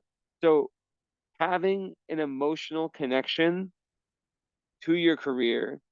Now, of course, this could be real estate, but usually more than not, it's like you want to have like when the work you're doing, your heart chakra, right? Like your emotions, like there's something that's happening there, right? There's like, for example, when you're working with a client, and of course, like you have these amazing abilities to really to really feel what other people can't feel, and you most likely do not know that about yourself because it's hidden, right? But you have these abilities. So something like that could be a game changer. And then since that's trining your Mars and Pluto, that has a direct effect on your confidence and everything related to relationship stuff. When you find your true purpose and you're really, really happy with what you're doing and all that, right? Not saying you're not, but like get you know what I'm saying, then everything takes care of itself. So yeah, I would say Venus, yeah. Um yeah, so it all wraps around to what Esme was saying, right? That like it is through the ability to let go of what no longer serves you, to allow parts of yourself to die that are no longer needed, and so forth. That's and that could be moving to a new place.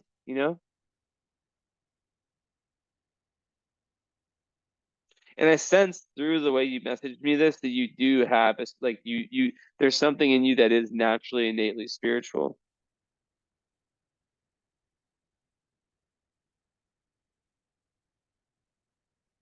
I understand my personality. That's still classic for someone with Neptune transits.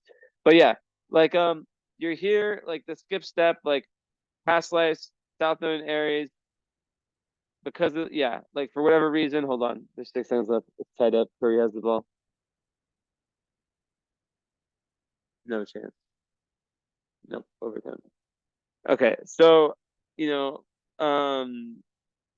you understand your personality more by leaning into high Neptune, which is service. Even having your Saturn return's coming, right? It's coming in the next probably what, like a year from today. But like it's basically started because Saturn is in Pisces. So, this is a pivotal time in your life, right? A lot of people, their lives truly start with their Saturn return. So in Pisces, sixth house, that's a great place to have a house, Saturn. But in Pisces, it's a lot of karma, right? And it's a lot of karma. But right now, so this is actually really interesting. I was talking to a client about this the other day. A lot of people with Saturn Pisces, natally, right now, they're truly waking up. It's like their spiritual selves have been inhibited for the first 30 years of their life until the Saturn return right now. And now it's like things are just starting to make sense. Maybe this reading, I don't know, right? Maybe it's other things, but things are starting to open up. It's like, Saturn is the planet that inhibits, but you have it in the sixth house, which is very, very good for working, very, very good for being organized on a day-to-day level. So it could even be sixth house Pisces, like literally like sixth house is your day-to-day work. So it could be someone that works very, very hard in something that has to do with compassion and spirituality. I'm not just saying this because that's, what I do, right? There's a million different variations of it, right? But like what I want to tell you is that having Mars conjunct Pluto gives you that ability. Like, let's say like you random shit, right? Let's say you're like, all right, I want to learn about psychology. You have that power to just say, boom, go in 1,000%, right?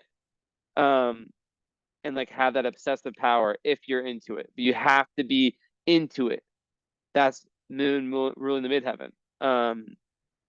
If you're not into what you're doing on an emotional, true level, then over time Neptune is going to kind of fuck it up, and then Uranus is going to kind of fuck it up, where you'll get bored and want to try this and try that and try this and try that. Now I want to look at something really quickly. 16th October 1995.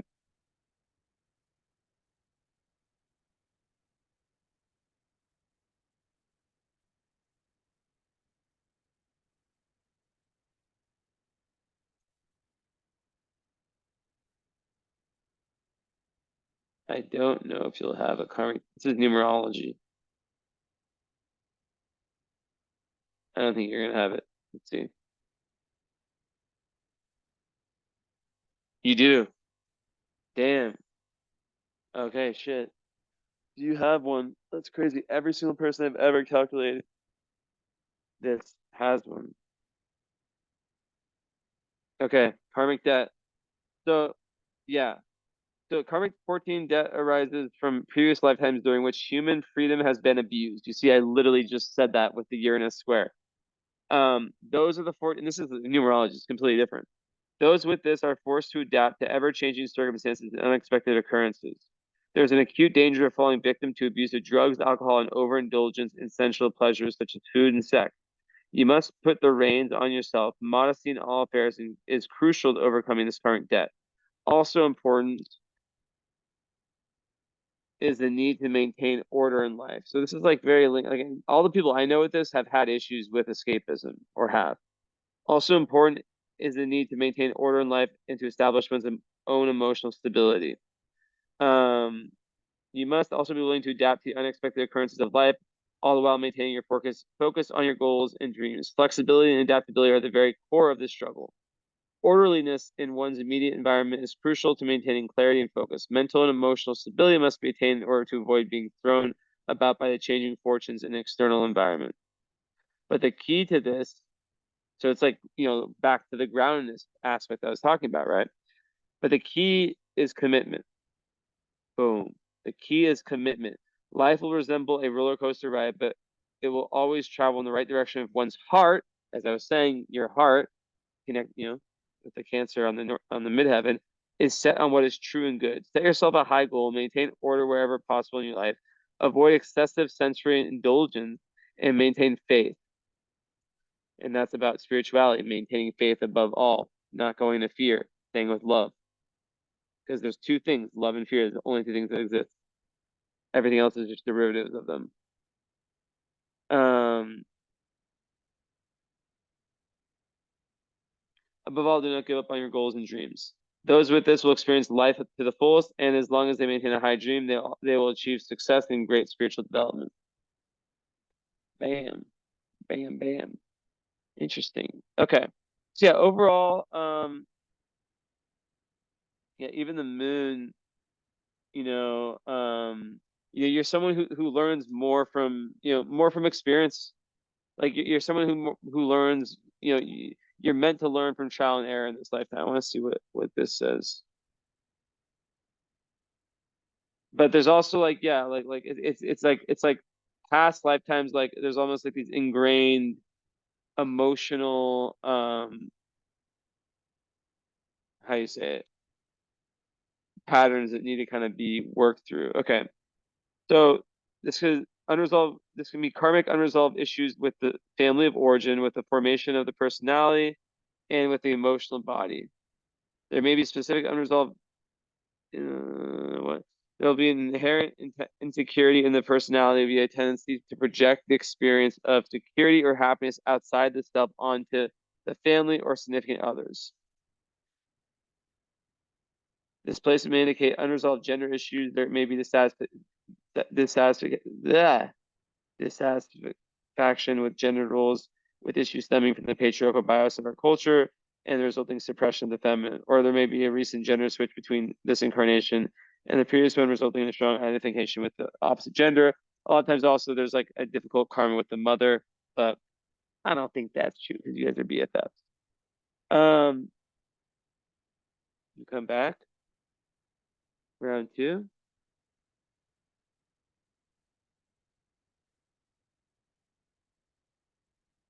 Oh, she's touching. She's touching. What are you touching, Esme?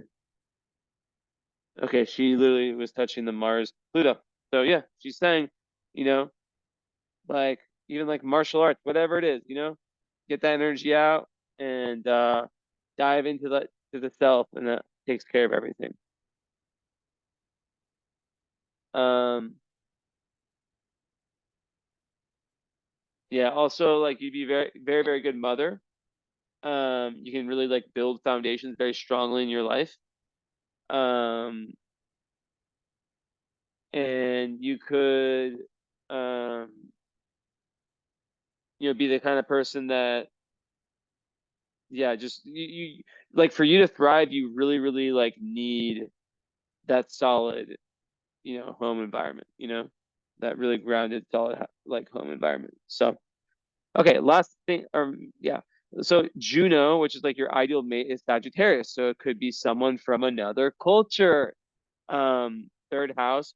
So you need someone who you can have like very strong intellectual connection with, and like someone who, yeah, who opens your mind to new, you know, you want to like have like a common belief system, or at least the ability to have like deep talks and like really like expand yourself, your philosophies through that person. So a lot of times with that, it's someone from a different culture, but not necessarily from a different culture, but someone who's very open-minded and and intelligent and philosophical. And yeah, like relationships help you understand yourself, right? And there's a need to like really have that base level communication in relationships. So overall, Cancer moon, and then like Black moon Lilith in Cancer, sometimes that can be someone who you have to watch out for, using your high emotional intelligence like in a way that like is like playing victim. It goes exactly what I was saying. It's not a part of your chart, it's just like a potential. It's like we all have a dark side, right? The Black moon Lilith in Cancer, it's like someone who is yeah, afraid to trust, afraid to open up again, right?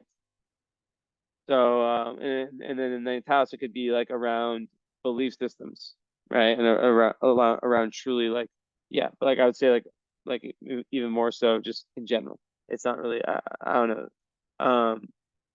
But I would say also, people could be very jealous of your traveling, like posting pictures of your travels and stuff. Like it can make people very jealous. So I'm just gonna throw that out there, kind of random thing. Um, but yeah, like Destin Palace in Virgo, like you'll be very analytical when you make plans and when you kind of go through things in kind of when you make your overall life plans, and you're just very very good at understanding spiritual teachings and communicating them. And Vesta in the 12th in Virgo, um, you have to avoid being overly critical of yourself, especially in your work. And 12th house, it could be spiritual work being meant for you, or at least like very committed to a spiritual path in life. Um,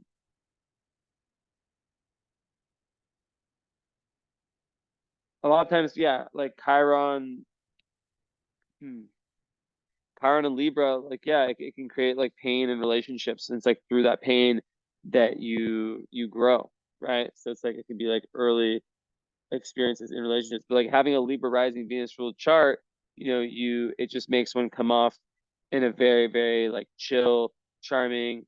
Venusian is just like all the just very very like it's just like an amazing aura, very soothing energy for people. So that's good. And yeah, part of fortune is on Neptune. So and I'll leave it at that. Actually, I'll talk about Jupiter, then I'll end. As we stop. That's basically saying that by you leaning into your like Neptune, which is like your spirituality and compassion and everything that we've kind of been speaking about, right? With identity and stuff, that is your doorway, not doorway to higher awareness. That is you at your best, your flow state. And also it gives you like a really strong, when you have a strong spiritual core, that's you at your best.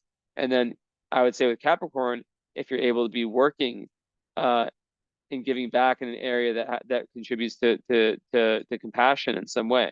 And it might not seem like so obvious, but like it makes sense over time. I'm telling you, like it's always that ego versus that soul, what the ego wants versus what the soul needs.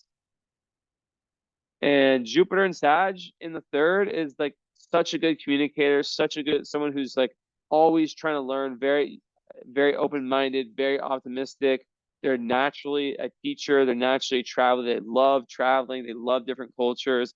They're very open to different philosophies. They like at the highest level, they're people who can like hear, differing sides. Like I always say, like some people are so stupid.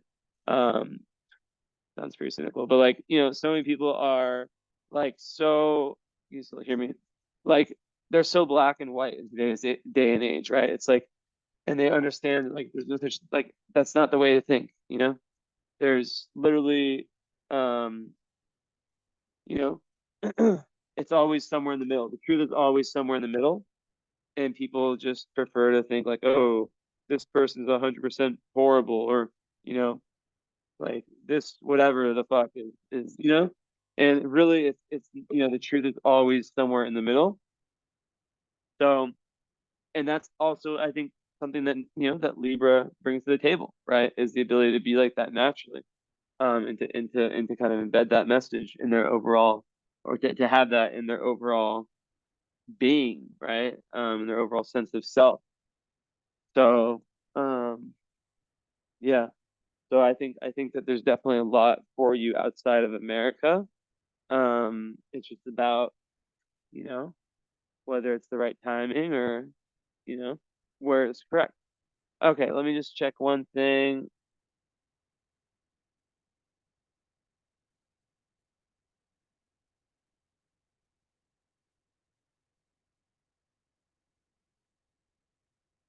Yeah, so like your life is really, really like starting now, like or in the next like year, next few years, like with Saturn Pisces, like this is like a massive time for you right now. Um, as I said before, Aries, yeah, and Libra. So yeah, you like things calm. Very, very important for things to be calm, for things to be peaceful, for there to be harmony in relationships, but also, yeah, opening up can be very, very difficult. It just takes the right person. Um, yeah. So it's not just someone who's like, yeah, like I said, who's just like boring, boring, boring, or like, it's not just someone who's like only deep, deep, deep. You still need that social and that travel and or in that expansion. But someone who can at the very least, or not at the very least, who can definitely go to those places. And for career, I mean, I've said everything I can possibly say. I mean, even Mercury with Chiron, I see that in so many people who are psychologists, coaches, whatever, right? Like because they're able to understand and speak and give people what they need to hear when they need to hear it. Oh, so you have one of the best stars on your sun, Fika. Let me see what else you got.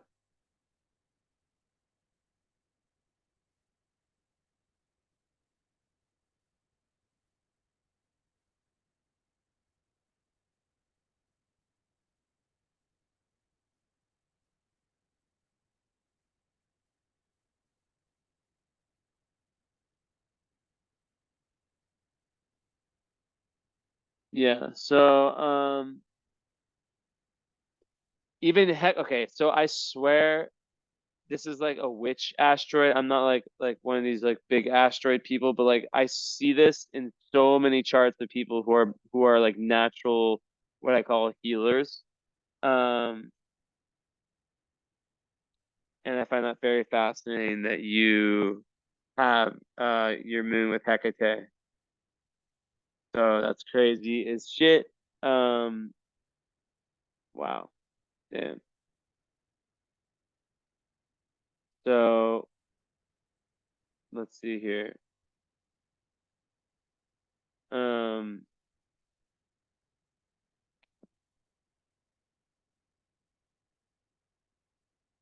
So yeah, Spica is just like it just gives a lot of grace. Some of the best stars, and yeah, it just makes someone, yeah, very, very clever. It's very good for money. And education and just, yeah, I think just like very, very worldly and very classy. And yeah, it's just socially just very, very good. Um, and it makes for a great leader. So yeah, and then also I want to see one other thing because this one I'm not really sure what to make of it. So Nessus is about abuse. You have it on Mars, so you have to be really, really careful with your relationships. I'm just gonna read what I found online. Someone with a Nessus, okay, it's opposites. You have conjunct, right? Um, okay, so you have conjunct, so it's not okay. So it's not like that. But it is, the themes are like violent abuse, physical abuse, sexual abuse, abuse that has to do with rages, abuse through sexual partners, strong possibility of acting out of the abuse, perhaps. And it says, but like that's more with the opposition. Yeah, but like the fact that they're together, you just have to really, really once again watch out for And sometimes people who have Neptune, and I don't want to like say this, like I have Pluto, so it's fucked for me too. I have no memory of my childhood, right? Sometimes people who have that, if that's the case, like there is trauma there that's buried underneath. I'm not saying that's you at all. I'm just saying that that's what the astrology shows. I'm not, but I'm not saying in any way, shape, or form that you have had like abuse or anything like that. I'm just like Nessus is like an asteroid. It's like a little cherry on top. It's not something that like I look at like so deeply. All right, that is it. 2 hours, 6 minutes. God damn. Hope you enjoyed. Um, yeah, let me know if you want to add any of these readings. Like I said, most people add the current astrology, so like you already have like the 1 hour follow up. If you want to add the current astrology, let me know, and it becomes like a 3 hour live session. First hour is all about just what we talked about today, comparing your lived experience to what I said, and then hours 2 and 3, usually around that much time, it's understanding like how things are for you now and looking ahead. And it just gives us more time to talk and to really get real with everything. So let me know. Of course, everything is confidential. Don't worry. I'm like the most trustworthy person ever. Like I will literally forget everything. I might even do another reading right now. So I will forget about everything, and like this was nothing. Like you have no idea about the charts I've read. So yeah. Um always confidentiality, and yeah, I hope you find value in this. And let me know if you could email me, Jesse Innocent Astrology at gmail.com. My DMs have been flooded, and it's really hard for me. Very overwhelmed by the DMs. I wish Instagram could make it so I wish they could make it so you could open a message and not have it say read. That would be a game changer. But it's not like that, and it sucks. So, anyways, ciao, ciao, ciao, Maddie. Hope you enjoyed, and talk to you soon. All right, and take as much time as you want. A lot of people yeah, like they watch it over many times. Take notes. I mean, it's up to you. It's like this is something you get done once in your life. In my mind, it's like do it the best way possible. Do the whole process. Do the follow up. If you want to add the astrocartography, let me know. I'll give you a discount for all these things. Obviously, just LMK. All right. Peace.